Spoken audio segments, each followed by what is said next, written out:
বানাইতে হবে। আমি দুনিয়ার যেখানেই যাই না কেন মনের মধ্যে এই ভয়টা থাকতে হবে, দুনিয়ার কেউ দেখুক বা না দেখুক, একজন দেখতেছেন, তিনি কে? তিনি কে? এখন আজকে আপনাদের এলাকায় মাহফিল হচ্ছে, কেউ বাহিরে বাজার ঘাটে ঘুরতেছে, কেউ যার যার ব্যস্ততার মধ্যে আছে। এই মাহফিল কি সারা বছর হবে? এখন এই সারা বছরের এই একটা বরকতময় দিন, এমন একটা দিনকেও আমরা হেলায় ফেলায় নষ্ট করতেছি। তাহলে আমার আলোচনার বিষয়বস্তু হলো, একজন মুমিন মুসলমানের সর্বপ্রথম দায়িত্ব হলো ওই মুমিন মুসলমান তার অন্তরের মধ্যে আল্লাহ তাআলার ভয়টা থাকতে হবে। ধরেন আমাদের এই বাজারের মধ্যে একজন মুরগি বিক্রেতা, সে তার দোকানের মধ্যে একজন কর্মচারী নিবে। এখন তার খুব ইচ্ছা হলো যে আমি যে আমার একজন কর্মচারী নিব, ওই কর্মচারীটা সৎ হতে হবে এবং সত্যবাদী হতে হবে, তার মধ্যে তাকওয়া কতটুকু আছে এটা পরীক্ষা করা দরকার। একজন এমন ধরেন সে 20 জন তার কর্মচারী আসলো তার কাছে ইন্টারভিউ দেওয়ার জন্য, যে জনাব আপনার দোকানে আমি তো কর্মচারী হতে চাই। তখন ওই লোকটা অনেক বুদ্ধিমান আল্লাহওয়ালা মানুষ, সে চিন্তা করলো তাদেরকে একটু পরীক্ষা করা দরকার। কিভাবে পরীক্ষা করা দরকার? ওই লোকটা বলল, আচ্ছা ঠিক আছে, 20টা মুরগি আপনাদের 20 জনের হাতে দিলাম এবং 20 জনের প্রত্যেকের হাতে একটা একটা ছুরি দিলাম। এখন আপনারা এই মুরগিগুলো এমনভাবে জবাই করবেন যেন কেউ না দেখে। এখন 20 জনের সকলে জঙ্গলের বিভিন্ন জায়গায় গিয়া মুরগি ঠিকই জবাই করে আনলো। একজন মানুষ সে যেখানেই যায় সে চিন্তা করে দুনিয়ার কেউ আমাকে দেখুক বা না দেখুক, একজন দেখতেছে, তিনি কে? তিনি কে? তাহলে ওই মানুষটা চিন্তা করে দুনিয়ার মধ্যে আমাকে কেউ বা না দেখুক বা না দেখুক, আল্লাহ কিন্তু আমাকে দেখতেছে। তো ঘটনাক্রমে ওই 20 জনই সে তার ওই মালিকের সামনে আসলো। আসার পরে বলল, মালিক আপনি তো বলছিলেন যে দুনিয়ার মধ্যে কোনো মানুষ আমাদেরকে যেন না দেখে। মানুষের কথা উল্লেখ করে নাই, বলছে দুনিয়ার মধ্যে কোনো মানুষ যেন আপনাদেরকে না দেখে। এখন 19 জন তারা বলতেছে যে আমি তো ওই জঙ্গলে গিয়া মুরগিটা জবাই করছি, আমি তো ওই দেওয়ালের চিপায় গিয়া মুরগিটা জবাই করছি, আমি তো অমুকের বাড়ির পিছনে গিয়া মুরগিটা জবাই করছি। ঠিক আছে, 20 নম্বর জন যে তিনি বলল যে ও মালিক, তারা তো মুরগিটা জবাই করতে পারছে ঠিক জায়গায় গিয়া, কিন্তু আমি যেখানেই যাই দুনিয়ার কেউ দেখুক বা না দেখুক, একজন কিন্তু আমাকে সব সময় দেখতেছে, একজন কিন্তু আমাকে সব সময় দেখতেছে। এখন ওই মালিক বলল যে আমি যে তাকওয়াবান ইমানদার, আমি যে মানুষটা খুঁজতেছিলাম, আমি সেই মানুষটা পেয়ে গেছি।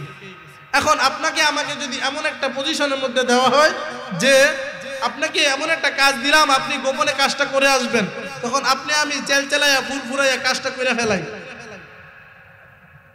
আরেকটা ছোট্ট একটা ঘটনা বলি। মুজাদ্দিদ আল ফেসানি রহমাতুল্লাহি আলাইহি,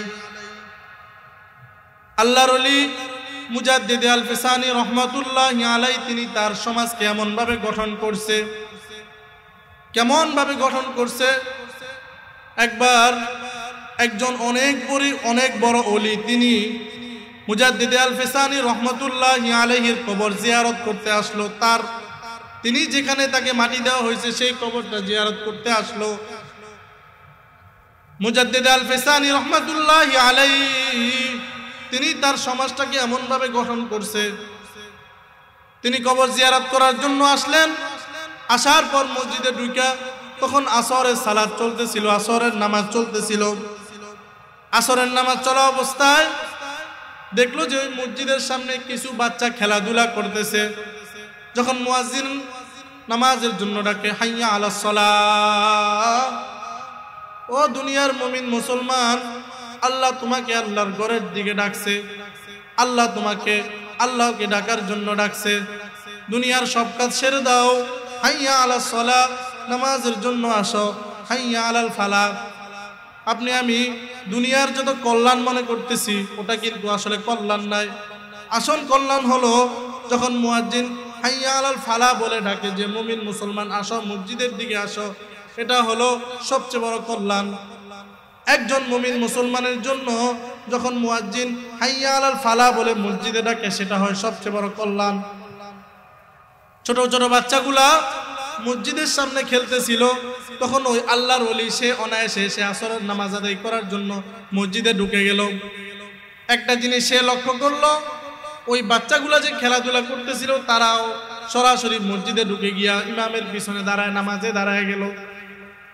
যখন নামাজ শেষ হলো তখন তিনি বাচ্চাদেরকে প্রশ্ন করলো, ও বাচ্চারা, এতক্ষণ তোমাদেরকে দেখলাম তোমরা খেলাধুলা করতেছ, তোমাদের শরীরে কি নাপাক লাগে নাই? তোমরা তো ওযুও করো নাই, তোমরা তো কিছুই করো নাই। ওই বাচ্চাগুলা মুচকি এসে দিয়ে বলে, আমাদের বাপ দাদা 14 পুরুষরা ছিল মুজাদ্দিদ আল ফিসানি রহমাতুল্লাহি আলাইহির বংশধর। আমাদের 14 পুরুষ যে আমাদের বংশীয় মানুষগুলো আছে, আমরা সব সময় পবিত্রতার মধ্যে থাকি। আমরা দুনিয়ার যেখানে থাকি না কেন পবিত্রতা আমাদের সাথে থাকে। আমরা দুনিয়ার যেখানে থাকি না কেন সব সময় পবিত্র থাকার চেষ্টা করি। ও দুনিয়ার মুসলমান, আপনি আমি দেখা যায় ঘুমের আগে একজন মুসলমান সে উজু করে ঘুমাবে, এটাও আপনার আমার মধ্যে কোনো চিন্তা নাই। নামাজে আসবো, আমাদের শরীরের যে কাপড় আছে এই কাপড়টা পাক আছে কিনা না পাক আছে আমি আপনি জানি না। একজন মুমিন মুসলমান সে যদি নাপাক অবস্থায় সে যদি নামাজ পড়ে এবং নাপাক অবস্থায় সে যদি সেজদা দেয় তাহলে কিন্তু সে নিঃসন্দেহে কাফের। এখন আপনি আমি নামাজ পড়তে আসি, আমাদের কাপড়ের কি অবস্থা, আমাদের লেবাসের কি অবস্থা আমাদের কিন্তু খবর নাই।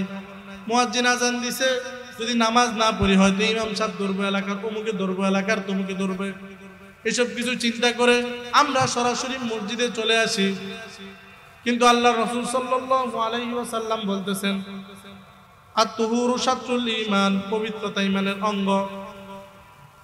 মুহতারাম হাজিরিন, দুনিয়ার মধ্যে 1 নাম্বার কাজ হলো যে উদ্দেশ্যে আল্লাহ তাআলা আমাদেরকে দুনিয়ার মধ্যে পাঠাইছে, সেই কাজটা হলো দুনিয়ার কোনো মানুষের যদি চাকরি করি সে কিন্তু তার কাজ করা ছাড়া সে কিন্তু আমাকে বেতন দিবে না।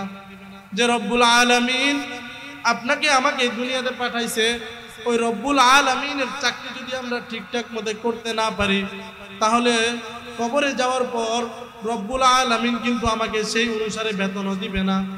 এখন আপনার আমার চিন্তা করা দরকার, রব্বুল আলামিন তো দুনিয়াতে পাঠাইছে, কিন্তু রব্বুল আলামিনের দেওয়া দিন, শরীয়ত, হুকুম, বিধিবিধান আপনার আমার মধ্যে কতটুকু আছে?